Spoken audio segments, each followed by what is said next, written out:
Hi everyone, welcome back to Mudra mix. तो yes, आज फिर से एक नए एमसीक्यू सीरीज़ प्रैक्टिस के साथ मैं आप लोगों के सामने फिर से हाजिर हूँ।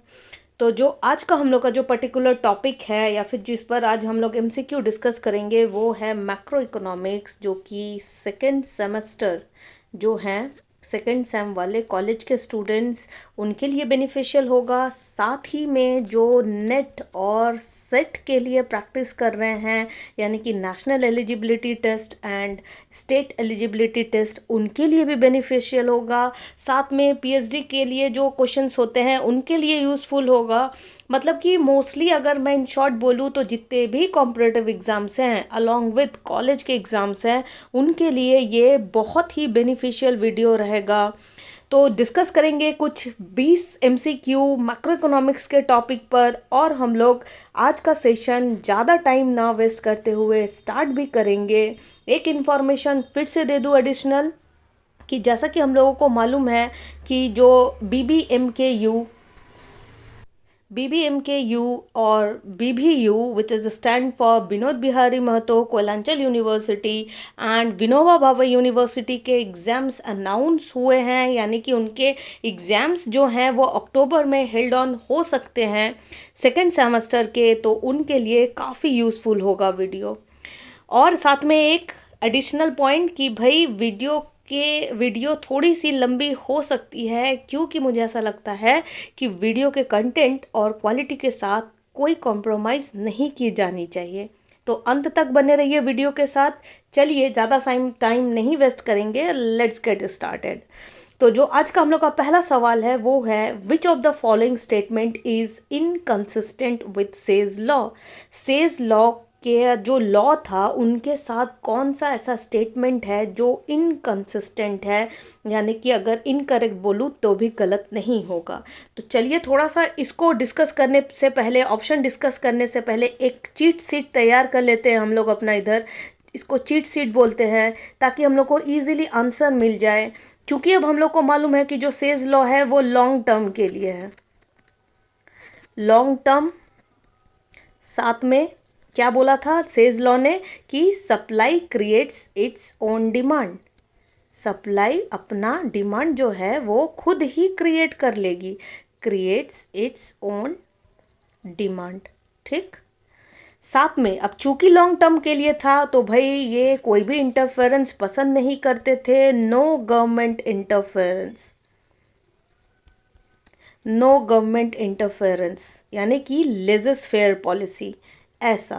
तो चलिए अब ऑप्शन देख लेते हैं भाई। अब हम लोगों को ऑप्शंस मिल चुके हैं, चीट शीट है हम लोगों के सामने। तो ऑप्शन पढ़ते हैं, क्या है। The economy has flexible wages and prices. Yes, इन्होंने बोला था कि इकोनॉमी में फ्लेक्सिबल वेजेस एंड प्राइसेस हुआ था, क्योंकि केन्स ने बोला था कि no no, flexible wages and prices नहीं बल्कि रिजिड होंगे। सेकेंड ऑप्शन गिवन है, the economy's level of investment solely depends on the level of income. की जो इकोनॉमी का जो लेवल ऑफ इन्वेस्टमेंट है वो कंप्लीटली किस पे डिपेंड करेगा, इनकम के लेवल पे भाई डिपेंड करेगा।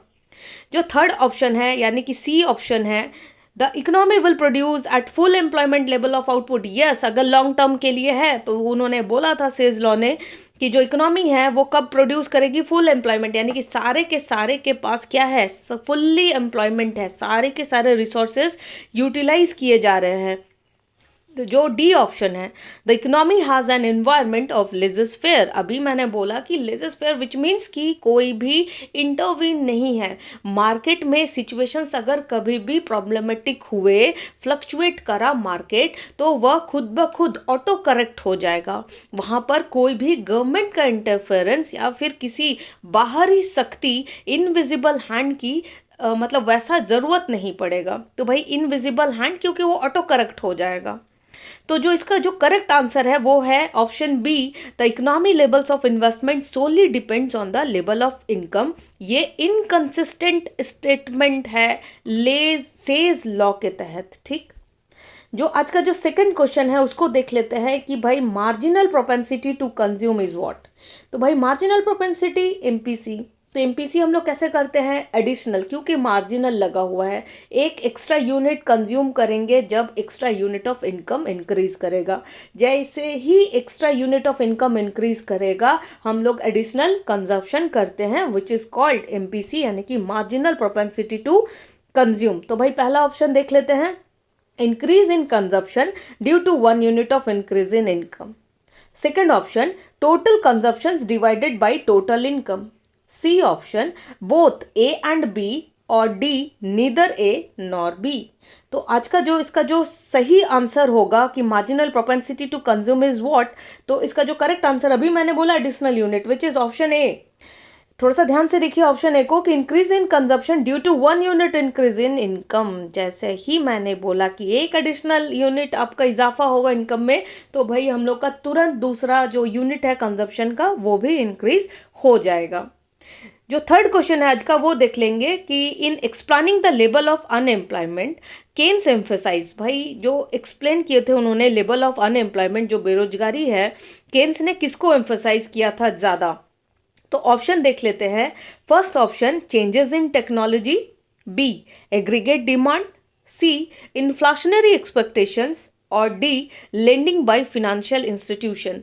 तो भाई केन्स सबको मालूम है कि केन्स ने जो एम्फेसाइज करा था लेवल ऑफ अनएम्प्लॉयमेंट का वो था aggregate demand, AD, which is equals to consumption plus investment plus government investment plus x यानी कि एक्सपोर्ट माइनस एम इंपोर्ट। क्योंकि अगर ओपन इकोनॉमी है तो हम लोग एक्सपोर्ट इंपोर्ट को ऐड ऑन करेंगे, लेकिन अगर क्लोज्ड इकोनॉमी है तो AD is equals to consumption plus investment plus government investment.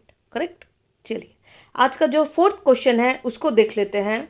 Assume the consumption function is the form of C is equals to 50 plus 0.8 Y, जो कि इनकम है।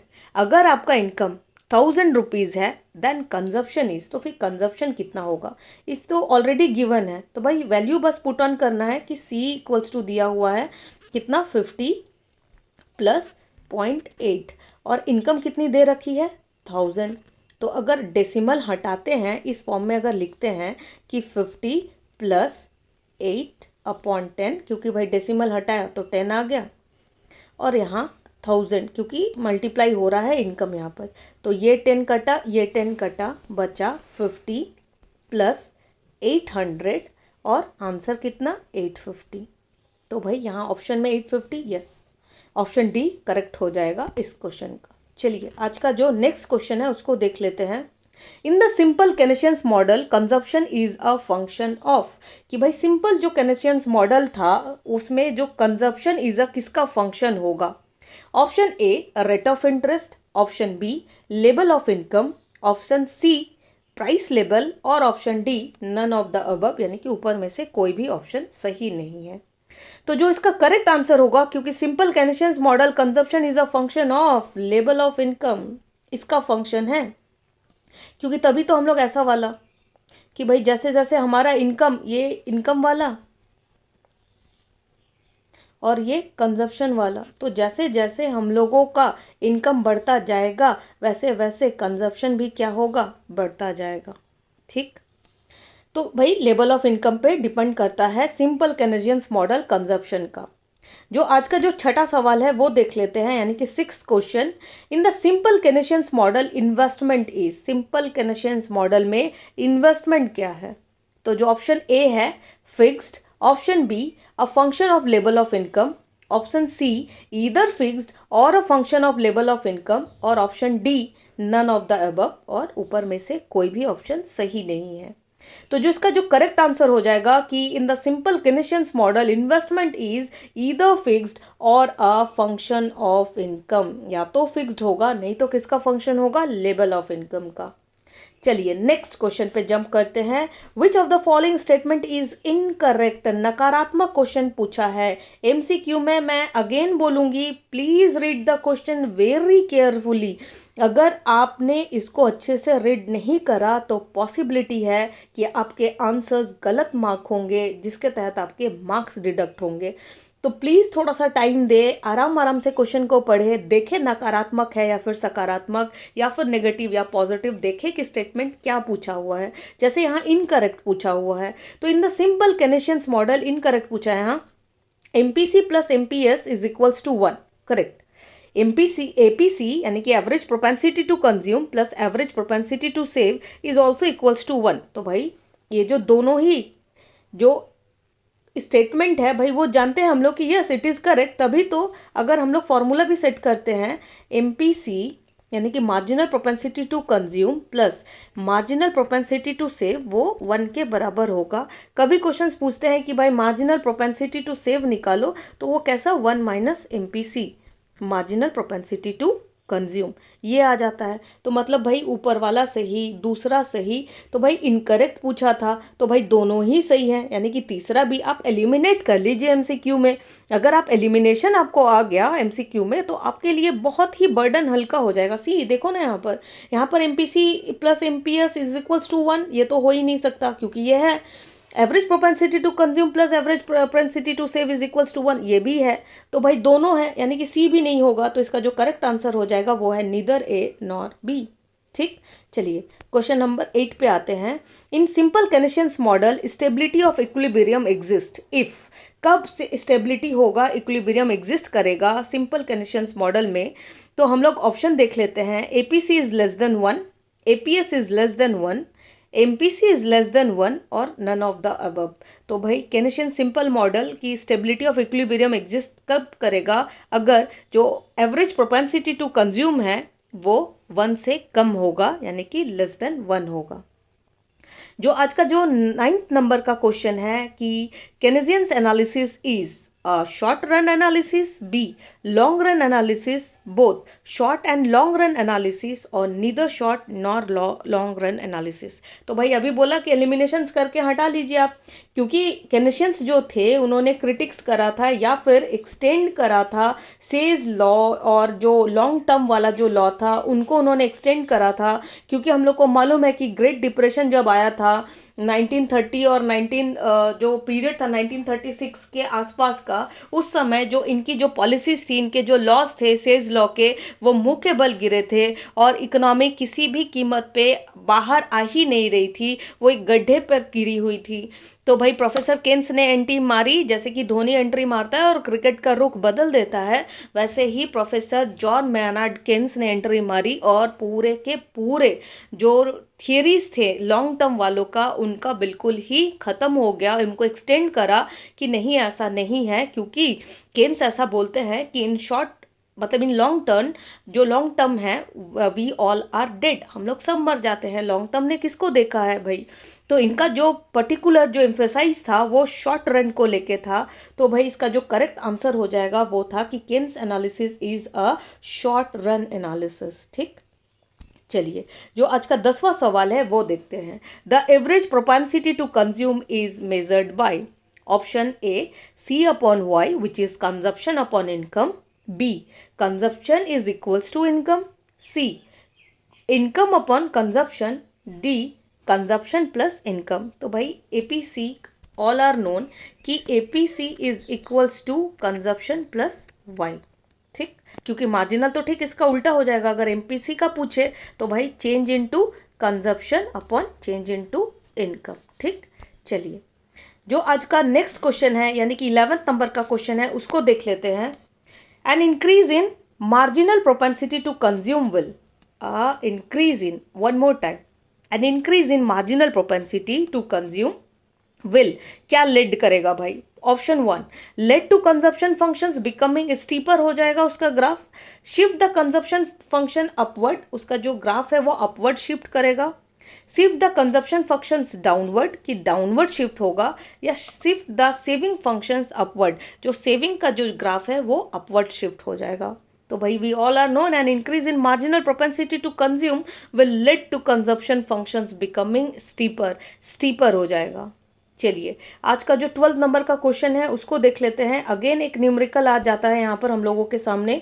If the Keynesians consumption function is, consumption दे रखा है, अगर income again 1000 है, what is the total consumption. तो total consumption क्या हो जाएगा, फिर से आप बैठाइए कंजप्शन लिखिए 10 प्लस कीजिए 0.8 दे रखा है, इनकम यहाँ पर गिवन है 1000, तो भाई 1000 को उसको इंटू करें 10, पॉइंट को हटाए तो पॉइंट हटने से यहाँ पर 8/10 होगा, इंटू 1000 करें जिसमें ये ज़ीरो कट हो जाएगा, 10 plus 800 which is equals to 810 अगर ऑप्शन में है तो भाई ये रहा 810 इसका सही आंसर हो जाएगा। चलिए आज का जो 13 नंबर का क्वेश्चन है वो देख लेते हैं। Increase in consumption at any given level of income will lead to, क्या हो जाएगा भाई? तो भाई ऑप्शन ए गिवन है higher aggregate demand, B an increase in export, C a fall in taxation revenue. Question one more time, 13th question, an increase in consumption, increase हो रहा है consumption at any given level of income will lead to, क्या करेगा? Higher aggregate demand, भाई जो AD है वो higher हो जाएगा। चलिए जो आज का 14 नंबर का क्वेश्चन है वो देख लेंगे। Lower interest rates are likely to, जो लोअर इंटरेस्ट रेट है वो लाइकली टू क्या है? Option A decrease in consumption, अगर लोअर इंटरेस्ट रेट है तो क्या कंजप्शन डिक्रीज कर जाएगा।